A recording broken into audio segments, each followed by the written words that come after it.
Dear community, we live in a zip code society of the have and the have-not.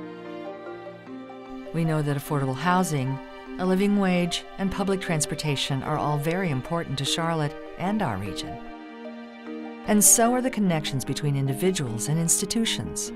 It's called social capital. Freedom School provides children who don't have social capital access to people who do.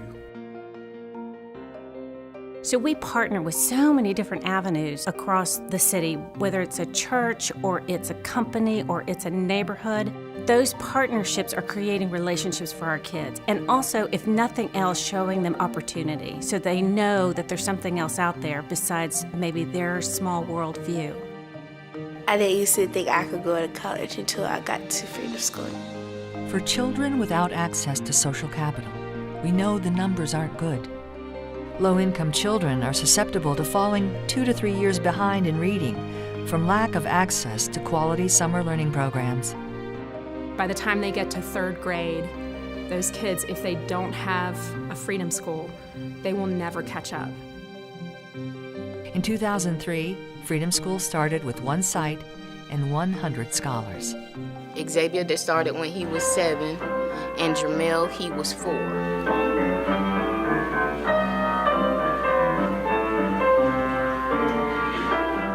It's very interesting to look back to see how I've transformed from a kid who was shy. Now I've graduated college. If it wasn't Freedom School, I probably wouldn't have figured it out what I truly wanted to do, which was to be involved in law enforcement.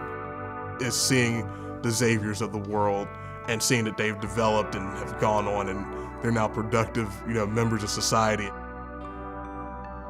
My favorite Freedom School statistic is that 90% of the scholars maintain or increase their literacy rate as opposed to a 2 to 3 month drop in the same socioeconomic group. What we want to bring to them is an opportunity to find joy in learning. And that's what I see happening at our sites over and over again. They've suddenly blossomed into thinking, I do like reading. Something that just hooks them in and says, I can find something that feeds my soul by reading. Freedom School makes it where you can learn and have fun at the same time. Also going home with books, having their own books, establishing their own libraries, and developing a relationship for love of books. We serve the most vulnerable and yet the most promising members of our population, kids. We also promote former students and encourage them to become student leaders and eventually teachers. I had total control over my classroom, and I could, whatever really awesome activity I could think of, I was encouraged to do that. It was life-changing for me. This year, 135 interns, representing 35 colleges and universities, will lead Freedom School programs, supported by more than 1,000 volunteers.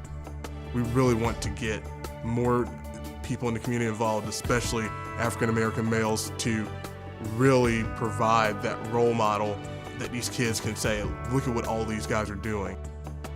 I think the one thing that sets us aside that I hope more people will adopt is to continue to try to be culturally relevant to our children. And by that I mean we want them to see their faces in the books that they read. We want them to hear their stories in the literature that they are connected to. We want them to reignite their love of learning. When I see students that come back to school were once making bad grades but now are making great grades, or once had bad behaviors but now doing better, it's worth it all to see that. As we have grown, so have the numbers. Just last year, 19 community partnerships, including faith-based organizations, corporations, universities, neighborhoods, and other organizations, sponsored 16 Freedom Schools, serving over 1,200 children and their families. Personally, I love the parent meetings.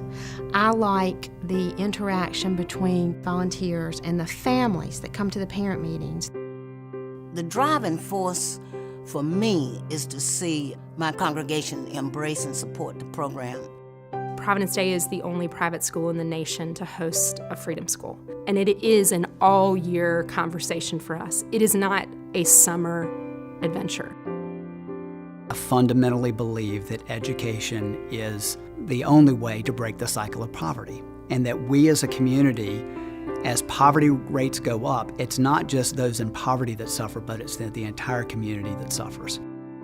And what that means is we have to get other partners, we have to get other people involved. We got to sell the program to other people. We have always been a community that has prided itself on not leaving people behind, on public and private partnerships, on doing the right thing, and this is the right thing. Every summer, through Freedom School Partners, children get access to what so many of us take for granted: opportunity and hope for a better future. I would not call it a responsibility so much as I would call it as an opportunity and a great privilege. The children are our greatest natural resource, and why would we waste that? Numbers tell the story. From one site and 100 scholars to serving over 5,600 in just 15 years. That's something to celebrate. Happy birthday, Freedom School Partners. Happy birthday, Freedom School. Happy birthday, Freedom School Partners. Happy 15th birthday. Happy birthday, Freedom School Partners. I love you. Happy 15th birthday, Freedom School Partners.